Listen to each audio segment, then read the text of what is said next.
Talaga bang pinalitan ka niya o tumatakbo lang siya mula sa katahimikan, takot na harapin ang sarili niyang refleksyon? Kung magiging totoo tayo, mabilis siyang lumipat, masyadong mabilis. Baka nakaupo ka riyan iniisip, ganun na lang ba ako kadaling kalimutan? Hindi.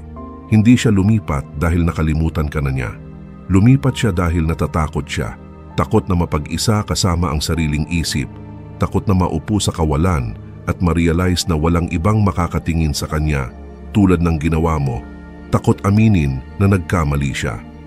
Pero ganyan talaga ang mga pagkakamali. Hindi agad lumalabas ang bigat nila. Minsan linggo, buwan o kahit taon bago tuluyang tumatak. Sa ngayon, nasa yugto pa siya ng pagtanggi. Akala niya panalo siya. Akala niya naka-upgrade siya. Akala niya kontrolado niya ang lahat. Ito ang katotohanan na hindi naiintindihan ng karamihan sa mga lalaki. Hindi umaalis ang mga babae kapag tapos na silang magmahal. Umaalis sila kapag iniisip nilang may mas mabuti pa. Umaalis sila kapag mas matimbang ang emosyon kaysa sa lohika. Umaalis sila dahil sinasabi ng lipunan na laging mas maganda ang nasa kabila, na laging may mas malaking oportunidad na naghihintay. Pero ano ang mangyayari kapag nakarating siya sa kabilang panig at na-realize niyang nasa pinakaberde na pala siyang damuhan mula pa noong una? Ano ang mangyayari kapag nagising siya sa tabi ng lalaking hindi siya hinahamon, hindi siya pinaparamdam ng kuryenteng atraksyon, at walang lalim na siyang dahilan kung bakit ka naiiba? Doon papasok ang pagsisisi. Doon magsisimula siyang pagdudahan ang lahat. Pero dito nagkakamali ang karamihan sa mga lalaki. Nagpapanik sila, hinahabol nila, nagsisimula silang mag-text, tumawag, nagmamakaawa ng closure na parang negosyo ang pag-ibig. Malaking pagkakamali.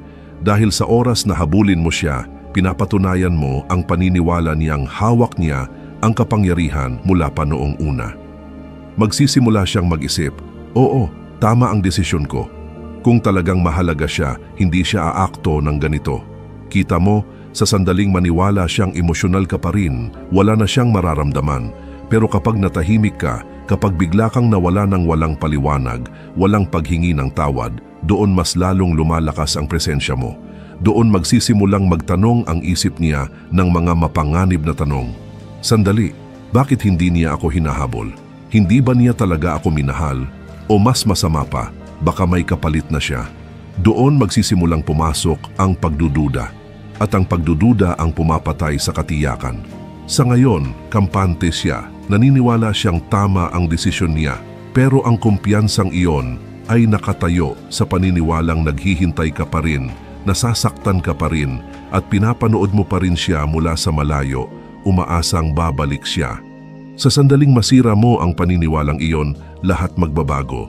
Hindi ito tungkol sa pagbabalik niya. Ito'y tungkol sa pagbabalik mo sa sarili mo. Ito'y tungkol sa muling pagtuklas sa lalaking minamaliit niya. Dahil kapag natutunan mong maging malaya, kapag naging lalaking hindi naghihintay, hindi humahabol at hindi lumilingon, hindi lang siya magsisisi sa pag-alis. Siya pa ang babalik ng kusa. Pero sa oras na iyon, wala ka nang pakialam. At iyon ang pinakamalupit na kapangyarihan. Una, ang kapangyarihan ng kawalan. Ang katahimikan ay isang sandata at sa ngayon, maaari mo itong gamitin para ipaisip sa kanya ang lahat o sayangin ito sa pagpapakain ng kanyang ego gamit ang desperasyon mo. Karamihan sa mga lalaki hindi ito naiintindihan. Ang kawalan ay lumilikha ng halaga. Kapag mas hindi ka available, mas nagiging kanais-nais ka. Isa itong psikolohikal na katotohanan. Hindi hinahangad ng tao ang madaling makuha. Hinahangad nila ang inaakala nilang nawala. Sa ngayon, hindi niya ramdam na may nawala sa kanya. Bakit? Dahil nandyan ka pa rin, hindi man pisikal, pero emosyonal. Alam niyang iniisip mo pa rin siya. Alam niyang tinitingnan mo ang social media niya, inuulit sa isip ang mga lumang alaala, nagtatanong kung siya ba'y gumagawa rin ng pareho. At ang masakit na totoo, hindi. Hindi pa. Dahil hindi nararamdaman ng utak ng tao ang pagkawala hanggang sa tunay na mawala ang isang bagay. Hindi niya mararamdaman ang bigat ng kawalan mo kung hindi mo siya bibigyan ng pagkakataon. Kita mo, kapag biglang may nawala sa buhay natin, umaakto ang utak na parang naghihirap sa pagkawala ng droga. Nagsisimula itong maghanap ng pattern, ng paliwanag, ng kahit ano para punan ng kawalan. Pero kung hindi ka talaga nawawala, kung patuloy kang nagte-text, tumatawag, nagre-react, hindi niya kailanman mararanasan ang pagkawala na iyon. Hindi siya magtataka, hindi siya magtatanong, at kung hindi siya magtatanong, hindi siya magsisisi. Kailangan mong tigilan ang pagbibigay ng katiyakan sa kanya. Dahil sa ngayon, sigurado siya na tama ang naging desisyon niya. Sigurado siya na isa ka pa ring opsyon. Sigurado siya na nandyan ka pa rin kung sakaling magbago ang isip niya. Pero sa sandaling alisin mo ang sarili mo sa mundo niya ng tuluyan, magsisimulang gumuho ang katiyakan na iyon. Ang katahimikan ay nagiging nakabibingi. Ang kawalan ay nagiging totoo. Sa una, wala siyang pakialam. Masisiyahan siya sa bago niyang sitwasyon, sa bagong lalaki, sa bagong realidad. Pero darating ang pagbabago. Mawala ang honeymoon phase, mauupos ang saya, at bigla siyang iiwan ng isang nakakatakot na tanong, nagkamali ba ako? Doon magsisimula ang pag-stalk. Sisilipin niya ang profile mo, tatanungin ang mga kaibigan ninyong pareho, hahanapin ang anumang palatandaan na apektado ka pa rin. At kung nagawa mo ito ng tama, wala siyang makikita, walang malungkot na post, walang pasaring na quotes, walang desperadong pagpapakitang ang ganda ng bago mong buhay. Wala, puro katahimikan. At ang katahimikan, kaibigan ko, ay kapangyarihan. Dahil ngayon, siya na ang nagtataka, siya na ang nagtatanong, siya na ang nakakaramdam ng pagkawala. Ganito mo babaliktarin ang sitwasyon, ganito mo muling makukuha ang kontrol sa pamamagitan ng hindi paggawa ng kahit ano, sa pagpapaupo sa kanya sa katahimikan hanggang hindi na niya kayanin. Pero karamihan sa mga lalaki walang disiplina para gawin ito. Bumabagsak sila, nagpaparamdam, aksidenteng nalalike ang lumang post.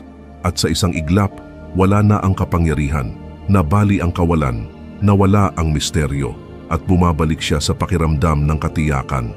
Huwag kang maging ganoong lalaki, maging lalaki kang umaalis ng walang salita, yung naglalaho ng walang paliwanag. Yung nakakaunawa na ang tunay na kapangyarihan ay nasa pagiging hinahanap, hindi sa pagiging laging nandiyan. Ikalawa, ang kontrol sa emosyon, ang tunay na lakas inaasahan niyang bibigay ka. Inaasahan niyang guguho ka, magwawala, magmamakaawa ng mga sagot. Inaasahan niyang gagawin mo ang mga emosyonal na pagputok, mga text sa disoras ng gabi, mga desperadong paraan para patunayan ang halaga mo. At kung nagawa mo na ang alinman doon, binabati kita. Eksakto mong nilaro ang inaasahan niya. Pero may sasabihin ako, wala nang mas nagbibigay ng respeto kaysa sa isang lalaking ayaw magpagapo sa sariling emosyon. Isang lalaking hindi natitinag, hindi nauuga, walang pakialam sa gulo sa paligid. Dahil ito ang hindi naiintindihan ng karamihan sa mga lalaki. Hindi nawawala ang atraksyon ng babae dahil lang sa hiwalayan mismo. Nawawala ito kapag nakita nilang bumigay ka sa presyon, kapag nakita nilang ang emosyon ang nagdidikta ng mga kilos mo imbes na lohika. Doon nila nasasabi, tama ang desisyon ko. Pero totoo rin ang kabaligtaran. Kapag nanatili kang kalmado, kapag nagpatuloy ka na may matatag na katahimikan, magsisimula siyang magtanong sa lahat. Dahil sa kaibuturan niya, inaasahan niyang pare-pareho lang ang reaksyon ng lahat ng lalaki. Pero kapag hindi mo ginawa, kapag hindi ka nagpakita ng kahit anong kahinaan, doon pumapasok ang kuryosidad. Sandali, bakit hindi siya nagre-react? Wala ba talaga siyang pakialam? Na-overestimate ko ba ang halaga ko sa buhay niya? At sa isang iglap, nababaliktad ang sitwasyon. Dahil habang akala niya siya ang nang-iwan, biglang pakiramdam niya ikaw pala ang tunay na bumitaw. Ito ang esensya ng Stoicism. Kontrolin ang kaya mong kontrolin, bitawan ang hindi mo kaya. At sa ngayon, hindi mo makokontrol ang mga desisyon niya. Hindi mo makokontrol kung sino ang kasama niya. Hindi mo makokontrol kung magsisisi ba siya o hindi. Pero ano ang kaya mong kontrolin? Ang tugon mo, ang isipan mo, ang mga kilos mo. Kaya tanungin mo ang sarili mo, umaakto ka ba bilang lalaking pagsisisihan niyang nawala o pinapatunayan mo lang sa kanya na tama ang pag-alis niya? Dahil ito ang katotohanan, hindi naaakit ang mga babae sa mga lalaking kailangan ng validation nila. Naaakit sila sa mga lalaking buo sa kanilang sarili. Mga lalaking hindi nababasag sa ilalim ng presyon. Mga lalaking nananatiling matatag kahit nagbabago ang mundo sa paligid nila. Iyon ang uri ng lalaking hindi basta makakalimutan ng isang babae. Iyon ang uri ng lalaking gumugulo sa isip niya tuwing gabi, nagtatanong kung nagawa ba niya ang pinakamalaking pagkakamali ng buhay niya. Pero hindi mo ito pwedeng pekein. Hindi ka pwedeng magkunwaring matatag pero palihim na chine-check ang Instagram niya bawat oras.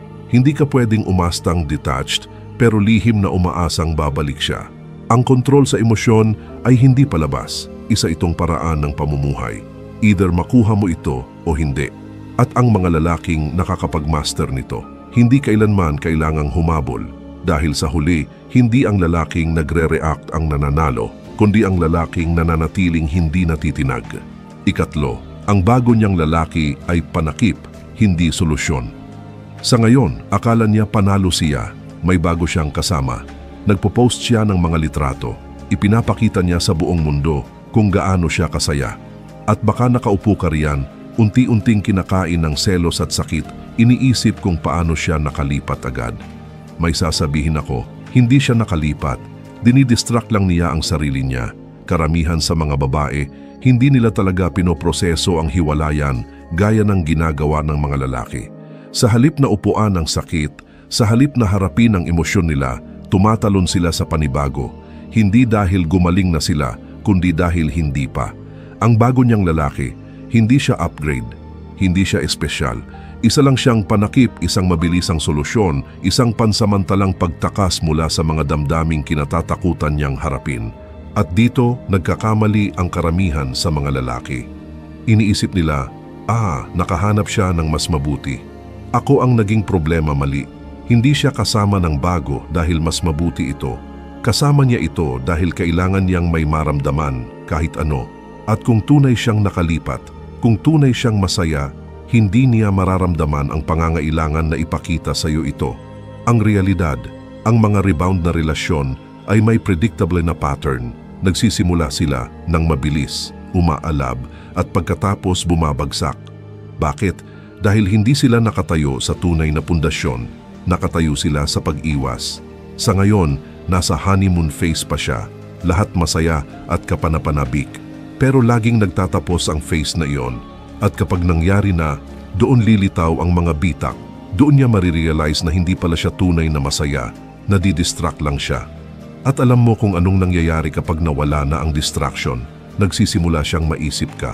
Sa una, dumadaan lang sa isip niya, pagkatapos nagiging kuryosidad tuwing gabi, at bago pa niya namalayan, chine-check na niya ang profile mo, iniisip kung nakalipat ka na, nagtataka kung bakit hindi ka nagre-react, nagtatanong kung bakit may nararamdaman pa rin siyang kawalan kahit may bago na siya.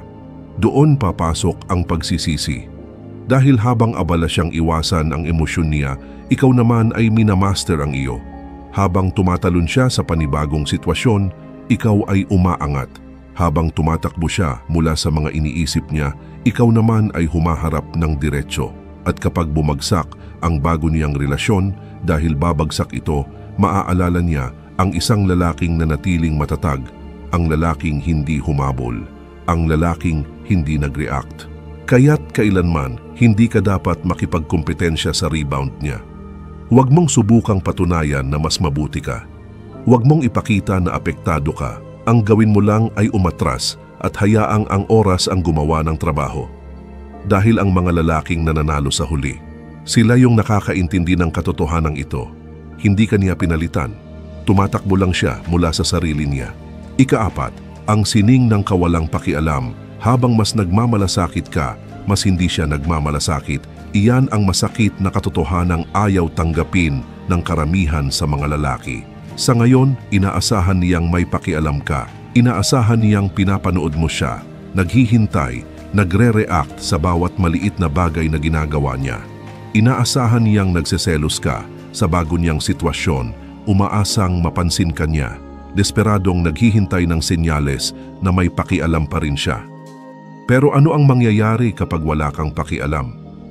Kapag totoo talagang wala ka ng pakialam, doon nagbabago ang lahat. Kita mo, likas sa mga babae ang subuki ng emosyonal na lakas ng lalaki. Hindi man nila ito ginagawa ng sinasadya, pero ginagawa nila. At kapag iniwan ka ng isang babae, kapag mabilis siyang lumipat, kapag ipinapakita niya sa mukha mo ang bago niyang buhay, isa iyong test. Isang test para makita kung bibigay ka, kung magre-react ka, kung mapapatunayan niyang hawak pa rin niya ang kapangyarihan sa'yo. At sa sandaling kagatin mo ang pain, bagsak ka na. Dahil walang mas mabilis na pumapatay ng atraksyon kaysa sa pagiging needy. Wala ring mas mabilis na nagpapawala ng respeto kaysa sa lalaking hindi makontrol ang emosyon. Pero totoo rin ang kabaligtaran.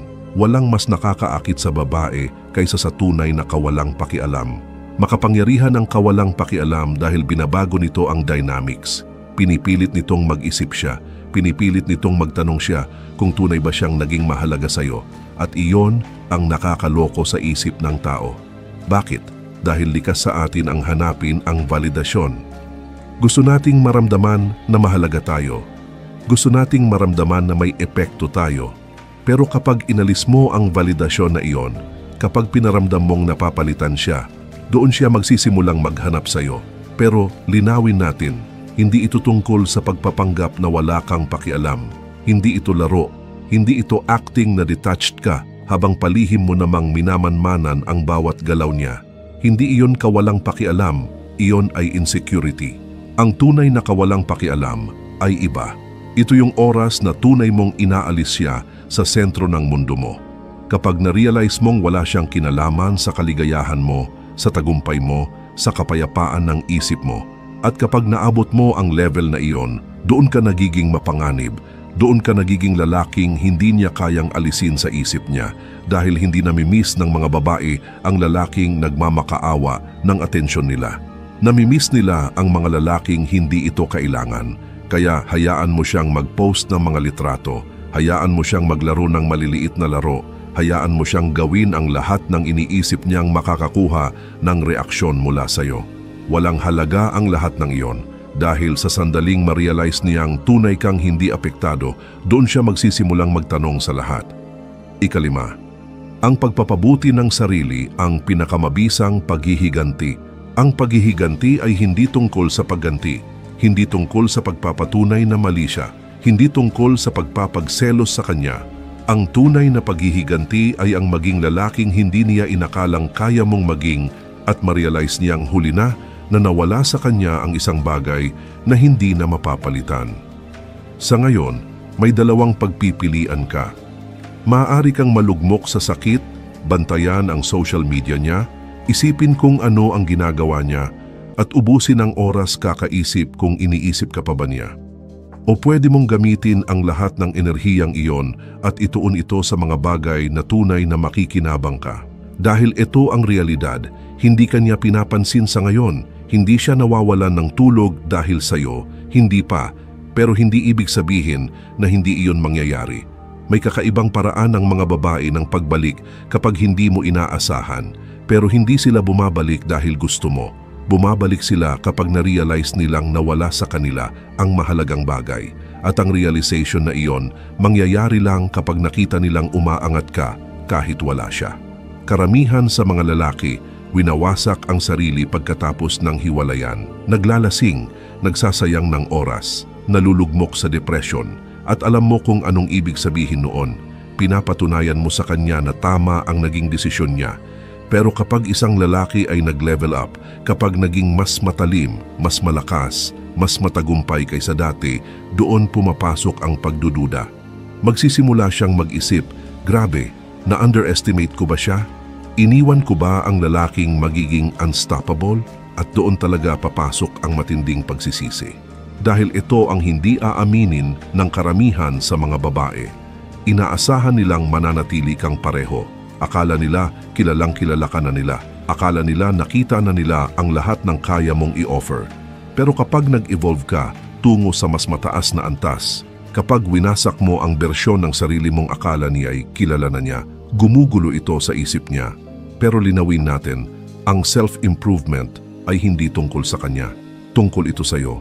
Tungkol ito sa paglikha ng buhay na napakakumpleto, napakabuo, na totoo na wala ka nang pakialam kung babalik pa siya o hindi.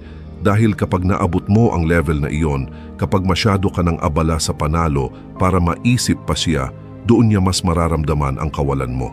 Kaya pumunta ka sa gym, itayo mo ang negosyo, linangin ang isipan, disiplinahin ang sarili, hindi para patunayan ang kahit ano sa kanya, kundi dahil ito ang lalaking nakatakda kang maging mula pa noong una.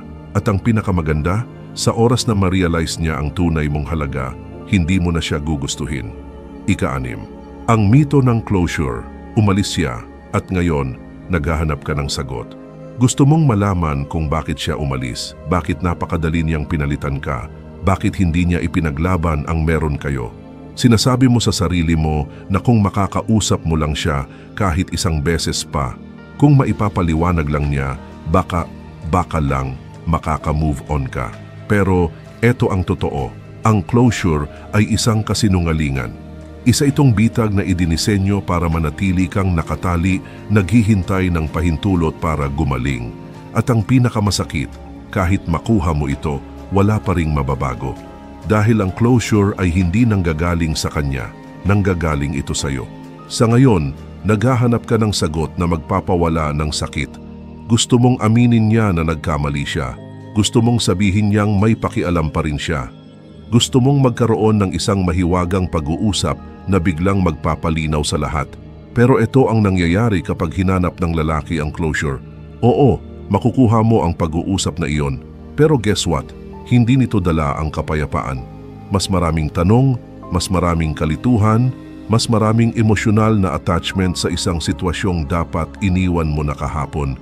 Baka sabihin niya, mahal ka pa niya pero hindi pa siya handa. Baka sabihin niya ang klasikong, "It's not you, it's me."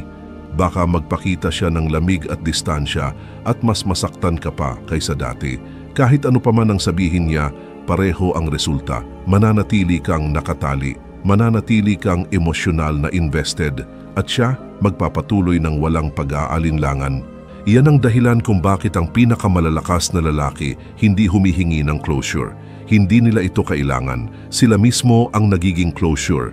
Naiintindihan nila na ang closure ay hindi tungkol sa pagkuha ng sagot. Ito ay tungkol sa pagtanggap sa realidad. Tungkol sa pag-unawa na wala ng anuman ang sasabihin o gagawin niya na makakabago sa nangyari na. Tungkol ito sa pagpili na magpatuloy ng hindi kailangan ang validasyon, paliwanag o pahintulot mula sa kanya. Dahil sa sandaling itigil mo ang paghahanap ng closure, iyon ang sandaling mababawi mo ang kapangyarihan mo. Inaasahan niyang tatawag ka. Inaasahan niyang maghahanap ka ng sagot. Inaasahan niyang may kailangan ka mula sa kanya.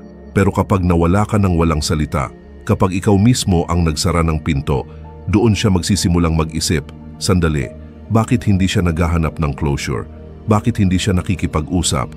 Minahal ba niya talaga ako? At sa isang iglap, nababaliktad ang mga papel.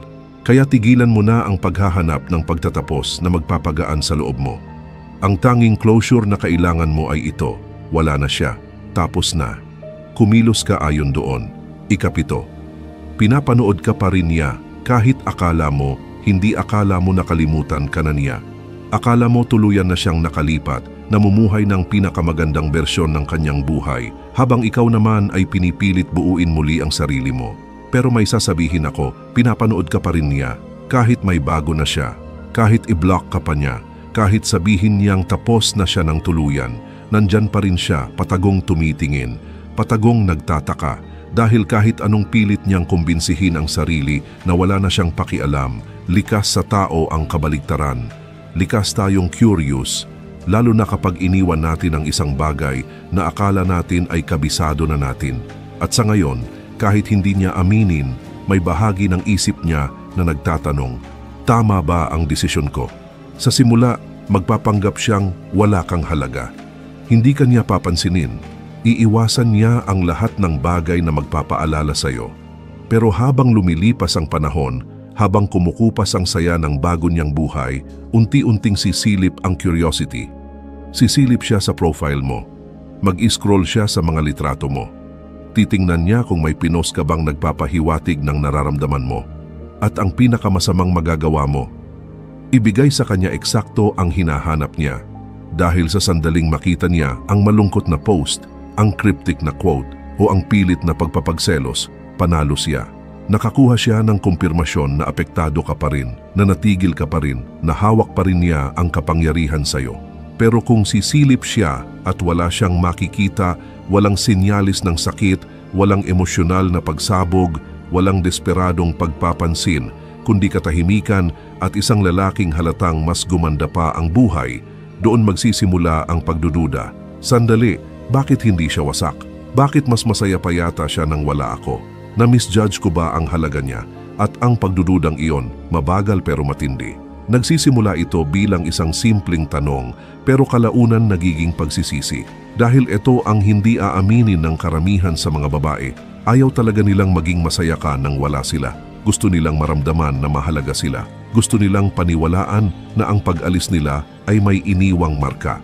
Pero kapag inalis mo ang kasiyahang iyon, kapag inakto mong parang hindi siya kailanman naging parte ng buhay mo, doon niya mararamdaman ang isang bagay na hindi niya inaasahan, ang pagiging walang halaga. At iyan ang bumabalik sa kanila, hindi ang mga salita mo, hindi ang mga pagtatangka mong patunayan ang sarili mo, kundi ang malamig at di mapagkakailang katotohanan na hindi mo siya kailanman kinailangan. Kaya huwag kang mag-post para sa kanya, huwag mong tingnan ang kanya, huwag kang makipaglaro sa mga laro niya, basta maglaho ka. Dahil habang mas kaunti ang alam niya, mas lalo siyang magtatanong. Ikawalo, ang akit sa pamamagitan ng misteryo. Kapag alam niya ang lahat tungkol sa iyo, mawawala ang interes niya. Kapag kaya niyang hulaan ang bawat galaw mo, mababato siya. Kapag hindi na siya nagtatanong kung ano ang ginagawa mo, titigil siyang mag-alala. Ang misteryo ang lahat pagdating sa akit. At sa ngayon, ikaw ay nagiging irresistible o tuluyang nakakalimutan. Tingnan mo, karamihan sa mga lalaki ay kabaligtaran ng dapat nilang gawin pagkatapos ng hiwalayan. Sobra silang nagpapakita, post ng post, pilit na nagyayabang, nag-iiwan ng mga pahiwatig na sana mapansin siya.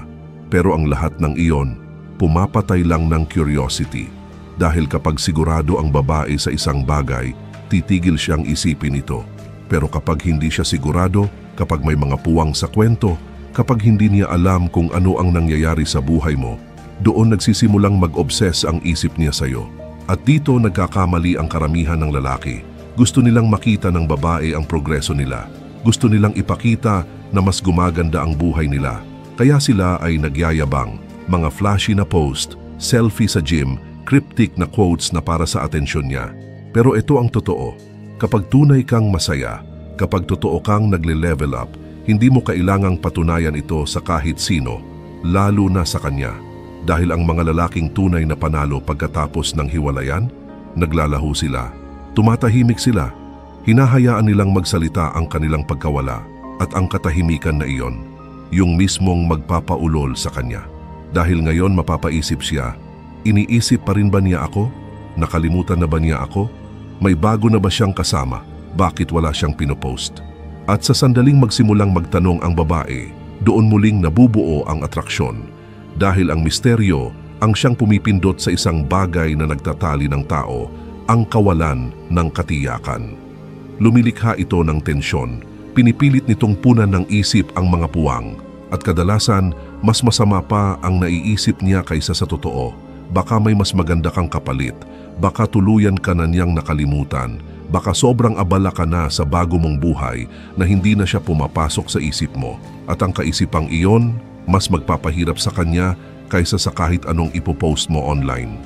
Kaya tigilan mo ang pagbibigay ng buong kwento, tigilan mo ang pagbibigay ng access sa emosyon mo, tigilan mong gawing madali para sa kanya na makamove on. Manahimik ka, maging hindi mahulaan, panatilihin siyang nagtataka. Dahil habang mas kaunti ang alam niya, mas lalo niyang gugustuhing malaman. Ikasiyam, ang comeback test. Darating ang oras na babalik siya. Maaaring isang text bigla. Maaaring isang random na like sa post mo. Maaaring simpleng mensahe sa DM. Hi, kumusta ka na? At sa sandaling iyon, lahat ng emosyon na akala mong nailibing mo na, babalik bigla. Lalakas ang tibok ng puso mo, mag-o-overthink ka. Magtatanong ka, ito na ba yon? Napagtanto na ba niyang may nawala siya? Pero bago ka mag-react, Bago mo paniwalaan na bumalik siya ng tuluyan, huminto ka at mag-isip. Dahil hindi lang ito basta mensahe, ito ay isang pagsusulit. Tingnan mo, hindi lang basta bumabalik ang babae dahil namimiss ka niya. Bumababalik siya para malaman kung option ka pa rin. Gusto niyang malaman kung available ka pa emosyonal, kung naghihintay ka pa rin, kung maaari ka pa rin niyang balikan kahit kailan niya gusto. At ang paraan ng tugon mo, iyon ang magtatakda ng lahat. Karamihan ng lalaki, bagsak dito. Sa sandaling magparamdam ang babae, natutuwa sila. Sumusagot agad. Nagpapakita ng sobrang excitement. Iniisip nila, ito na ang pagkakataon kong patunayan ang halaga ko. Mali. Dahil sa sandaling maramdaman niyang apektado ka pa rin, mawawala ulit ang interes niya. Dahil nakuha na niya ang sagot, hindi ka talaga naka-move on.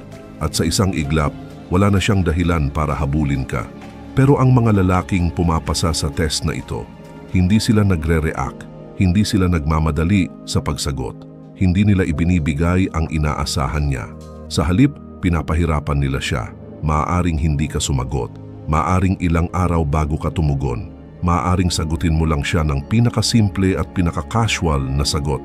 Ayos naman ako, sana okay ka rin. Walang emosyon, walang excitement, walang mahabang usapan, kundi kalmado, kontrolado at walang pakialam.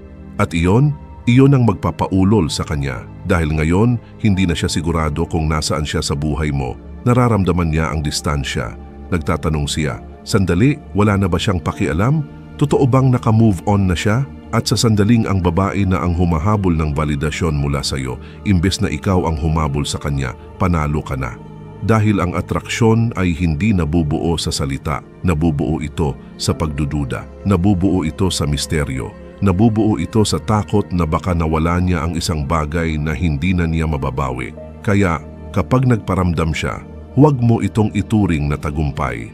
Ituring mo itong kung ano talaga, isang pagsubok sa self-control mo, sa disiplina mo, at kung ikaw pa rin ba ang parehong lalaking iniwan niya, o kung nag-i-evolve ka na sa isang taong hindi na niya basta maaabot. At kapag pumasa ka sa test na iyon, hindi lang siya magsisisi na iniwan ka, magiging obsessed siya sa katotohanang hindi ka na lumingon pabalik.